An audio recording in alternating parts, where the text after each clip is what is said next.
어둠 속에서 들려온 속삭임 한마디가 제 인생을 완전히 뒤집어 놓았습니다. 처제가 오래전부터 저를 마음에 품고 있었다는 고백이었죠. 그 순간 저는 돌이킬 수 없는 선을 넘고 말았습니다. 불을 켜지 않은 침실에서 저는 당연히 아내인 줄 알았어요.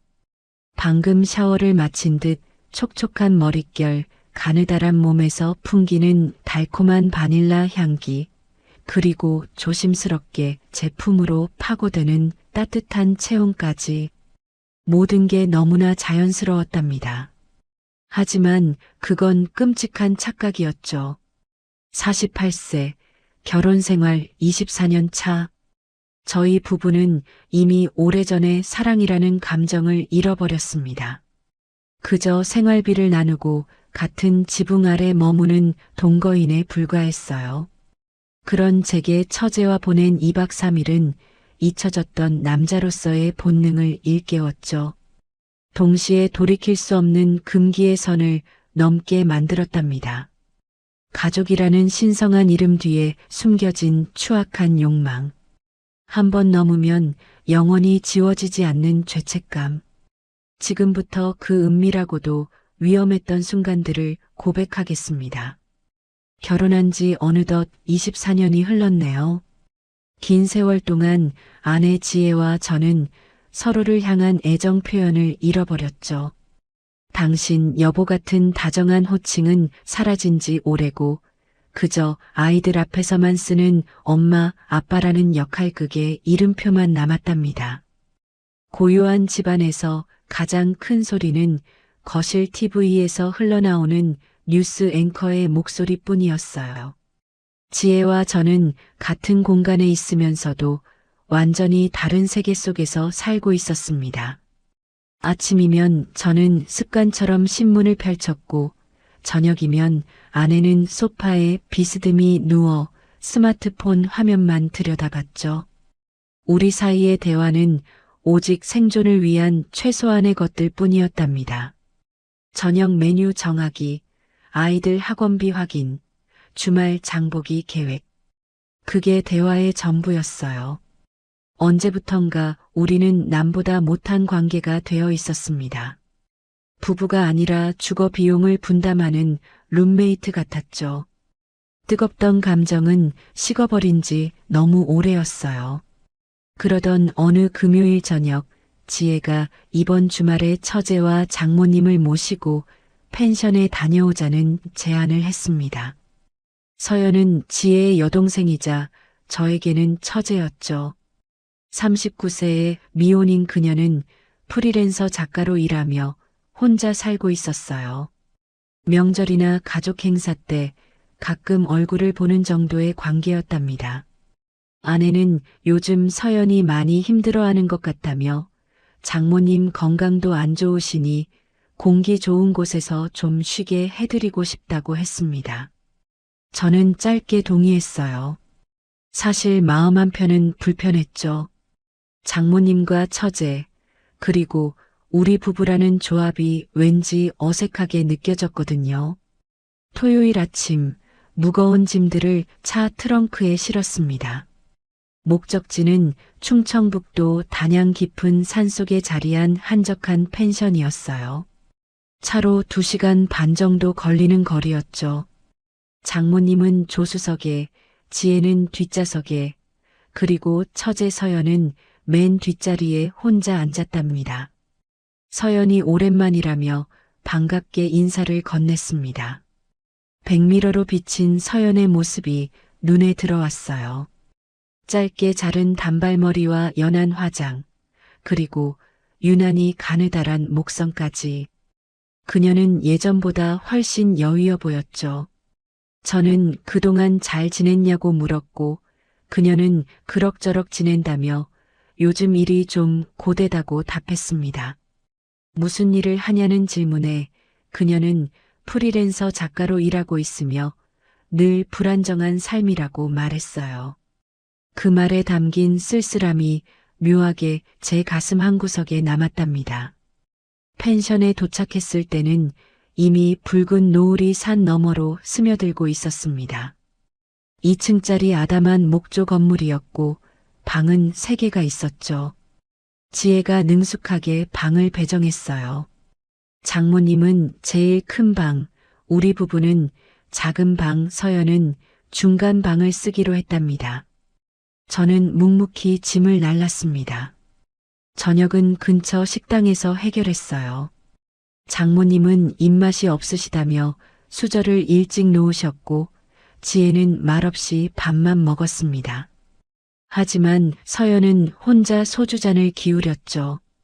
언니가 술을 적당히 마시라고 핀잔을 주었지만 그녀는 요즘 스트레스가 너무 많다며 오늘만 봐달라고 했어요.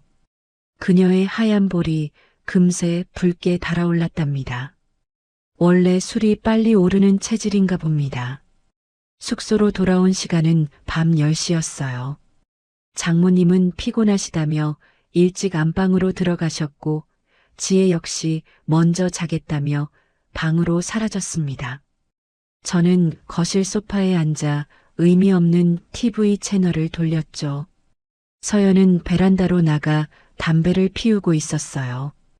그녀가 제게 담배를 피우냐고 물었고 저는 끊은 지 오래됐다고 답했습니다. 그녀는 자기도 정말 끊고 싶은데 마음대로 안 된다며 부럽다고 했죠. 그녀는 소파 반대편 끝에 걸터 앉았답니다. 우리 사이에는 무거운 침묵만이 흘렀어요. 서연이 조용히 저를 불렀습니다. 그리고는 언니랑 요즘 어떠냐고 물었죠. 갑작스럽고도 당혹스러운 질문이었어요. 저는 무덤덤하게 그냥 그렇다고 늘 그랬듯이 똑같다고 대답했답니다. 서연은 저를 가만히 바라봤습니다. 그 눈빛은 예전의 장난기 어린 처제의 것이 아니었어요. 깊고 어두운 무언가를 갈구하는 듯한 시선이었죠. 그녀가 제게 지금 행복하냐고 물었습니다. 저는 선뜻 대답할 수 없었어요. 행복이라는 단어가 저와 무슨 상관이 있는지조차 잊어버린 지 오래였으니까요. 저는 모르겠다며 그녀에게도 같은 질문을 되물었답니다. 서연은 목소리를 떨며 대답했어요. 자기도 잘 모르겠다고요. 혼자 사는 삶이 익숙해졌다고 생각했는데 가끔은 사무치게 외롭다고 했습니다. 술 기운 때문인지 진심인지 알 수 없는 그녀의 고백에 저는 자리를 피하듯 일어섰죠. 피곤하니 자야겠다고 말했고 그녀 역시 편히 쉬라며 일어섰어요. 작은 방 침대에 누워 천장을 바라봤지만 서연의 질문이 귓가에 맴돌아 좀처럼 잠을 이룰 수 없었습니다. 어느덧 자정이 지났고 저도 모르게 깜빡 잠이 들었죠. 얼마나 지났을까요? 문이 아주 조심스럽게 열리는 미세한 소리에 정신이 번쩍 들었어요. 칠흑 같은 어둠 속에서 누군가 방 안으로 들어왔습니다. 사뿐한 맨발의 발소리가 들렸고 이내 침대 매트리스가 푹 하고 꺼지는 느낌이 전해졌죠. 저는 당연히 지혜라고 생각했어요. 아내는 가끔 낯선 곳에서 잠을 이루지 못할 때 제 방으로 찾아오곤 했으니까요. 등 뒤에서 따뜻한 체온이 느껴졌습니다. 이불 속으로 누군가의 몸이 스르륵 파고들었죠. 그런데 코끝에 닿은 향기가 낯설었어요. 달콤하고 부드러운 바닐라 향이었답니다. 지혜는 평소 향이 전혀 없는 무향 로션만을 고집하는 사람입니다. 이 향기는 아내의 것이 아니었어요. 하지만 의문이 채 가시기도 전에 부드러운 입술이 제 목덜미를 스치고 지나갔습니다. 마치 깃털이 닿는 듯 가벼우면서도 도발적인 감촉이었죠. 그리고 가느다란 손이 제 가슴 위에 놓였어요. 조심스럽게 그리고 확인하듯이요. 저는 낮은 목소리로 아내의 이름을 불렀지만 대답은 돌아오지 않았습니다. 대신 그 입술은 더욱 깊게 제 목을 파고들었죠. 손은 제 배를 타고 잠옷 아래로 내려가기 시작했어요. 아주 천천히 그리고 조심스럽게요. 심장이 미친 듯이 뛰기 시작했습니다. 무언가 잘못되었다는 본능적인 직감이 들었어요. 평소에 지혜는 절대로 이렇게 적극적으로 다가오는 법이 없었거든요. 저는 몸을 돌려 어둠 속에서 상대방의 얼굴을 마주했습니다. 갸냘픈 얼굴 윤곽, 짧은 머리카락, 그리고 가느다란 목성까지. 저는 아주 작게 서연의 이름을 중얼거렸죠. 확신할 수는 없었지만 온몸의 감각이 그녀가 서연임을 말해주고 있었어요. 서연은 대답 대신 제 입술에 자신의 입술을 포개어 왔습니다. 그녀의 입술은 뜨거웠고 촉촉했으며 진한 소주 향이 섞여 있었죠. 그녀가 작은 목소리로 형부라고 불렀어요. 그 속삭임은 명백한 서연의 목소리였답니다. 저는 지금 뭐 하는 거냐고 물으려 했지만 그녀의 손가락이 제 입술을 가로막았습니다. 그녀는 아무 말도 하지 말라고 속삭였죠. 그리고 다시 제게 입을 맞췄어요. 당연히 멈춰야 했습니다. 이것은 결코 일어나서는 안 될 일이었고 도덕적으로도 사회적으로도 용납될 수 없는 범죄 같은 행위였어요. 처제와 형부라는 명확한 선이 존재했으니까요. 하지만 제 몸은 머리의 명령과는 반대로 반응하고 있었습니다. 24년 동안 억눌려 있던 혹은 죽어 있던 남자로서의 본능이 단숨에 깨어난 거죠. 저는 홀린 듯이 서연을 꽉 끌어안았어요. 그녀의 가슴이 제 가슴에 닿았고 가볍고 작은 몸이 제 품 안으로 깊숙이 파고들었답니다. 그날 밤 우리는 금기를 넘었습니다. 어둠 속에서 서로의 체온만을 의지한 채 거친 숨소리를 죽이며 그 누구도 이 미친 상황을 멈추려 하지 않았어요. 옷가지들이 하나둘씩 벗겨져 나갔고 우리는 서로의 몸을 탐닉했죠.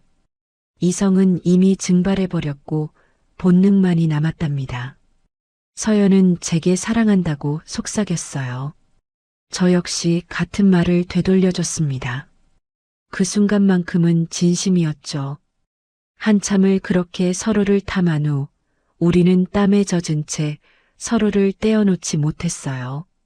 서연이 후회하냐고 물었습니다.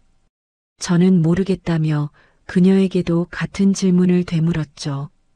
그녀는 자기도 모르겠지만 지금 이 순간만큼은 너무 행복하다고 말하며 제 가슴에 얼굴을 묻었어요. 새벽 3시경 그녀는 조용히 옷을 주워 입고 방을 나갔습니다. 문이 닫히고 혼자 남은 저는 차가운 천장을 바라봤어요. 옆방에 아내가 잠들어 있는데 처제와 이런 짓을 저지르다니. 하지만 기이하게도 후회보다는 제가 24년 만에 비로소 살아있다는 강렬한 도취감이 밀려왔답니다. 다음 날 아침 8시 식탁에는 어김없이 우리 4사람이 모였습니다. 장모님과 지혜, 그리고 서연과 저까지. 겉으로는 평소와 다름없는 평온한 아침 식사 시간이었어요. 하지만 식탁 아래에는 어젯밤의 은밀한 비밀이 무겁게 가라앉아 있었죠. 지혜가 제게 잘 잤냐고 물었습니다. 저는 태연하게 거짓말을 했어요. 아주 잘 잤다고요. 서연은 평소보다 유난히 말이 없었답니다. 토스트를 한 입 베어 물고는 그저 쓴 블랙 커피만 들이켰죠. 언니가 걱정스러운 표정으로 안색이 왜 그러냐고 어디 아픈 거 아니냐고 물었어요. 서연은 아니라며 그냥 잠자리가 바뀌어서 그런지 좀 피곤하다고 시선을 피했답니다. 장모님은 오늘 날씨가 참 좋다며 이따 다 같이 산책이라도 가자고 말씀하셨습니다. 식사를 마친 뒤 지혜와 장모님은 저녁거리를 미리 사오겠다며 근처 작은 슈퍼로 향했어요. 펜션 거실에는 이제 저와 서연 단둘만이 남겨졌죠. 우리는 거실 소파에 거리를 두고 앉았습니다. TV에서는 의미 없는 아침 방송이 흘러나왔고 침묵이 우리 사이를 채웠어요. 먼저 침묵을 깬 것은 서연이었답니다. 그녀가 제게 어젯밤에 어떤 꿈을 꾸었냐고 물었죠. 저는 그녀를 빤히 바라봤어요. 그녀의 눈동자가 흔들리고 있었답니다. 서연은 꿈이라고 생각해도 된다고 했습니다. 그냥 아주 이상하고 긴 꿈이었다고요. 저는 그녀에게도 정말 그렇게 생각하냐고 물었죠. 그녀는 고개를 저으며 제 곁으로 바짝 다가와 앉았어요. 서연이 제게 솔직하게 말해달라고 했습니다. 후회하고 있냐고요. 저는 짧게 후회하지 않는다고 대답했어요. 그녀는 제 손을 꼭 잡았죠. 그녀의 손은 얼음장처럼 차가우면서도 파르르 떨리고 있었답니다. 서연이 고백했습니다. 사실 아주 오래전부터 저를 마음에 품어왔다고요. 언니랑 결혼하던 그날부터라고 했어요. 처음 저를 본 순간 알았다고 합니다. 제가 자기 인연이라는 걸요. 충격적인 고백이었죠. 저는 왜 진작 말하지 않았냐고 물었어요. 서연은 어떻게 말하냐며 반문했답니다. 언니의 남편인데 자기에게는 금지된 사람이었으니까요. 그녀의 눈에 눈물이 맺혔습니다. 어젯밤 일은 실수가 아니었다고 했어요. 자기가 계획한 일이었다고요. 술 기운을 빌려 취한 척하고 제 방에 발을 들인 거라고 털어놨죠.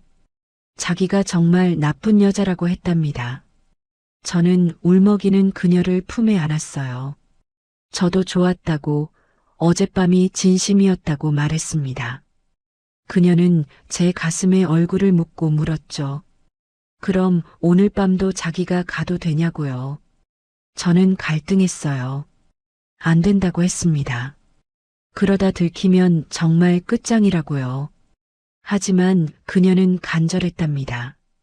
조심하겠다고, 정말로 조심하겠다고 했죠. 내일이면 다시 각자의 자리로 돌아가야 하는데 언제 다시 이런 시간을 가질 수 있겠냐며 애원했어요. 제발 마지막으로 한 번만 더라고요. 이성은 경고음을 울렸지만 제 육체는 이미 그녀의 눈빛에 굴복하고 있었습니다. 저는 알겠다고 했어요. 하지만 정말 조심해야 한다고 못을 박았죠. 서연은 그제야 아이처럼 환하게 웃으며 제 볼에 살짝 입을 맞췄답니다. 그 순간 현관문이 열리며 지혜와 장모님이 돌아왔고 우리는 황급히 거리를 벌렸어요. 여행의 둘째 날 밤 11시가 되었습니다. 장모님은 여행의 피로 때문인지 일찌감치 잠자리에 드셨고 지혜는 거실 소파에 누워 연속극을 시청하고 있었어요. 저는 먼저 들어가 쉬겠다는 말을 남기고 작은 방으로 들어왔습니다. 깨끗이 씻고 잠옷으로 갈아입은 뒤 침대에 누웠지만 심장은 마치 터질 듯이 요동치고 있었죠. 저는 문을 잠그지 않았어요. 일부러 살짝 열어두었다는 표현이 더 정확할 겁니다. 어둠 속에서 시계 초침 소리만이 들려왔답니다. 드디어 자정, 문이 소리 없이 열리고 가느다란 실루엣이 방 안으로 스며들었습니다. 서연이었어요. 그녀가 기다리고 있었냐고 물었죠. 그녀는 어젯밤보다 훨씬 대담하게 다가와 제 곁에 앉았습니다. 오늘은 불을 아주 조금만 켜겠다고 했어요. 제 표정을 보면서 느끼고 싶다고요. 저는 위험하다고 만류했지만 그녀는 스탠드의 밝기를 가장 낮게 조절해 켰답니다. 은은한 오렌지빛 조명 아래 비친 그녀의 얼굴은 열기로 가득 차 있었어요. 저는 진심으로 그녀가 정말 예쁘다고 말했습니다. 서연은 수줍게 웃으며 거짓말쟁이라고 답했지만 눈빛은 유혹적이었죠. 우리는 어젯밤보다 훨씬 더 깊은 키스를 나누었어요. 그날 밤도 우리는 금기를 넘었습니다. 조명이 희미하게 켜진 방 안에서 서로를 탐닉했죠. 이번엔 더 깊고 진했답니다. 서로의 체온에 취하고 거친 숨소리에 흥분하며 그 누구도 멈추려 하지 않았어요. 시간이 얼마나 지났는지 알 수 없었습니다.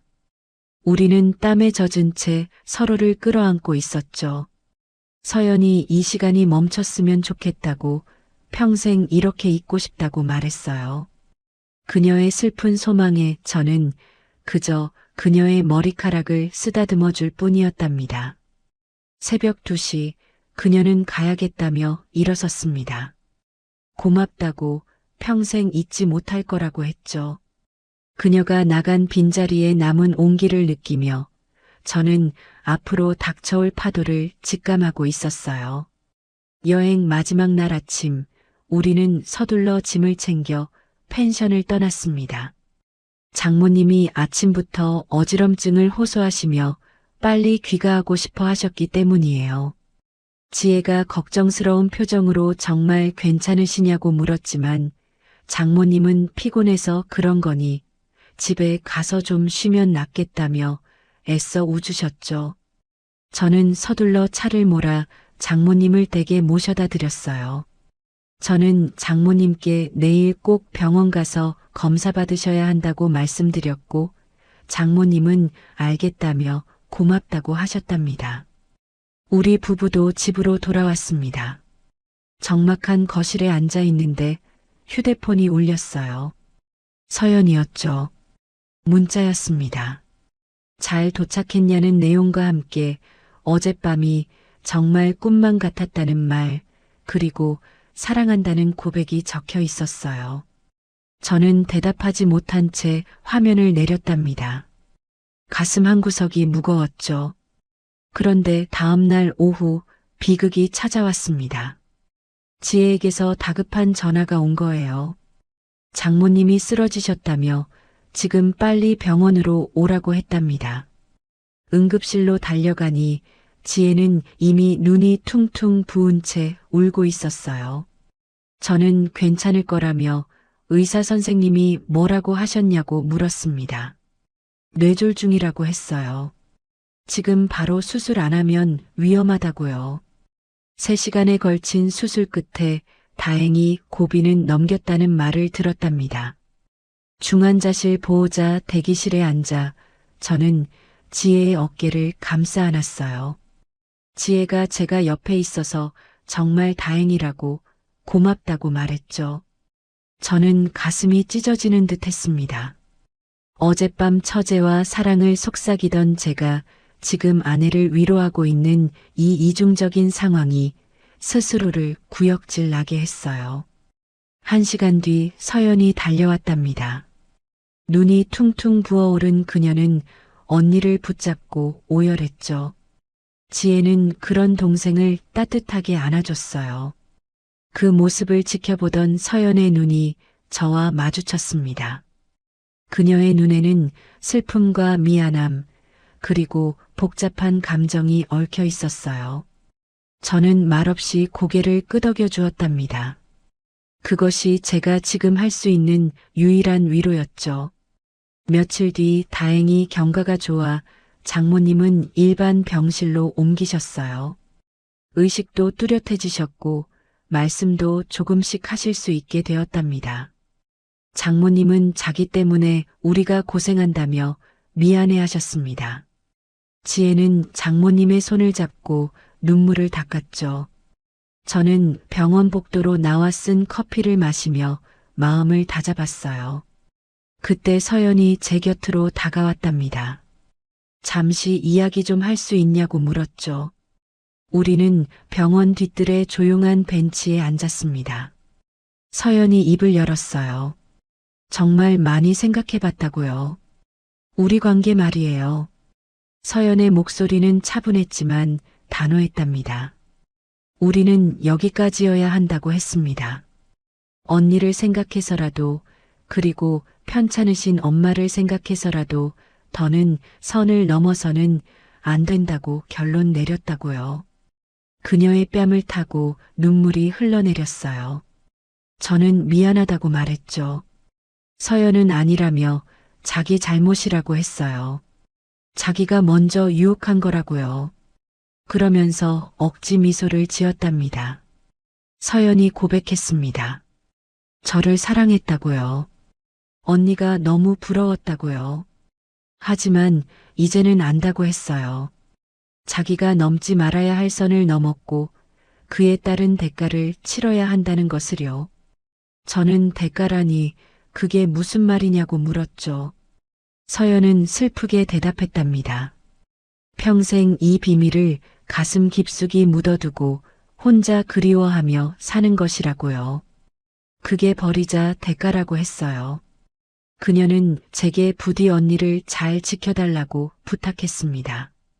언니는 사실 겉으로만 강해 보이지 속은 한없이 여린 사람이라고요. 서연은 마지막으로 저를 한번 깊게 바라본 뒤도 돌아보지 않고 멀어져 갔어요. 멀어지는 그녀의 작은 등을 바라보며 저는 심장의 일부분이 떨어져 나가는 것 같은 통증을 느꼈답니다. 일주일 후 장모님은 무사히 퇴원하셨고 당분간 저희 집에서 보살펴 드리기로 했습니다. 서연도 병간호를 돕기 위해 자주 들렀어요. 저녁 식탁에 앉은 네 사람. 장모님, 지혜, 서연, 그리고 저. 겉으로 보기에는 이보다 평화로울 수 없는 가족의 모습이었죠. 날씨 이야기와 건강 이야기를 나누며 우리는 평범한 일상을 보냈답니다. 서연은 예전보다 훨씬 차분해졌고 저와 눈이 마주치는 것을 철저히 피했어요. 지혜가 동생에게 요즘 일은 잘 되냐고 물었습니다. 서연은 덕분에 바쁘게 지낸다고 답했죠. 저와 지혜가 함께 설거지를 하던 중 아내가 제 손을 톡 쳤어요. 지혜가 말했답니다. 장모님 일로 고생 많았다고요. 정말 고맙다고요. 저는 가족인데 당연한 거라고 대답했습니다. 지혜는 제 손을 잡으며 조심스럽게 말했어요. 우리 다시 잘해보자고요. 예전처럼 냉랭하게 살지 말고 진짜 부부답게 말이에요. 저는 지혜의 진지한 눈빛을 보며 그러자고 약속했죠. 그날 밤 24년 만에 처음으로 저는 지혜와 같은 방 같은 침대에서 잠이 들었답니다. 아내가 말했어요. 제가 펜션 여행 다녀오고 나서 좀 달라진 것 같다고요. 표정이 훨씬 밝아졌다고요.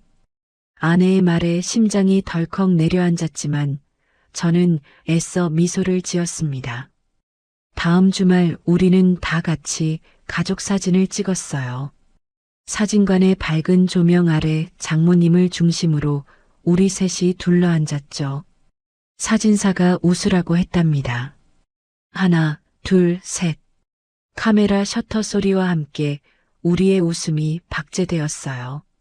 하지만 그 웃음 뒤에는 각자가 짊어진 거대한 비밀이 숨겨져 있었습니다.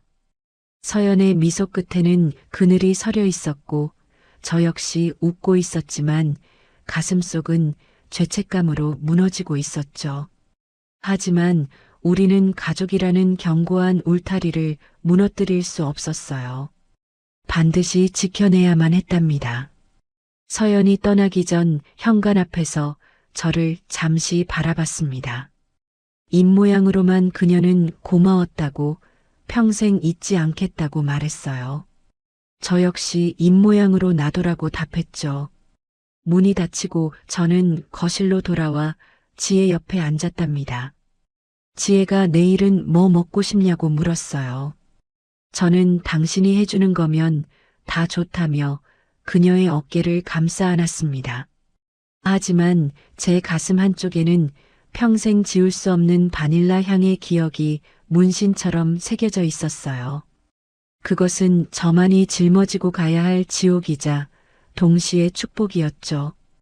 가족이라는 거룩한 이름 아래 숨겨진 인간의 추악한 욕망. 한번 넘어버린 금기에서는 결코 예전으로 돌아갈 수 없는 법입니다. 우리는 그 선을 넘었고 이제 평생 그 업보를 짊어진 채 연극 같은 삶을 살아가야 해요. 사랑은 때로 도덕보다 강렬하고 욕망은 이성보다 끈질기게 우리를 괴롭히곤 하죠. 오늘도 저는 한 가정의 가장으로, 누군가의 남편으로 성실하게 살아갑니다. 하지만 제 가슴 깊은 곳, 불 꺼진 방에는 영원히 지워지지 않을 이름 하나가 새겨져 있어요. 바로 서연입니다. 오늘 들려드린 이 파격적인 이야기, 여러분은 어떻게 보셨나요? 금기를 넘은 순간의 황홀함과 그 대가로 평생 짊어져야 할 죄책감, 사랑과 도덕 사이에서 흔들리는 인간의 나약함, 그 모든 것이 우리 삶의 일부일지도 모릅니다. 성숙한 부부 생활은 때로 이렇게 복잡하고 어두운 면을 품고 있기도 하죠. 하지만 그 안에서도 우리는 책임과 의무를 다하며 살아가야 합니다. 여러분의 구독과 좋아요는 저에게 더 깊고 은밀한 이야기를 들려드릴 수 있는 큰 원동력이 됩니다. 알림 설정까지 해주신다면 새로운 이야기를 가장 먼저 만나보실 수 있어요. 영상이 재미있으셨다면 댓글에 어디에서 시청 중이신지 작성해 주세요. 여러분의 한 줄 한 줄이 저에게는 큰 힘이 됩니다. 끝까지 시청해 주셔서 감사합니다.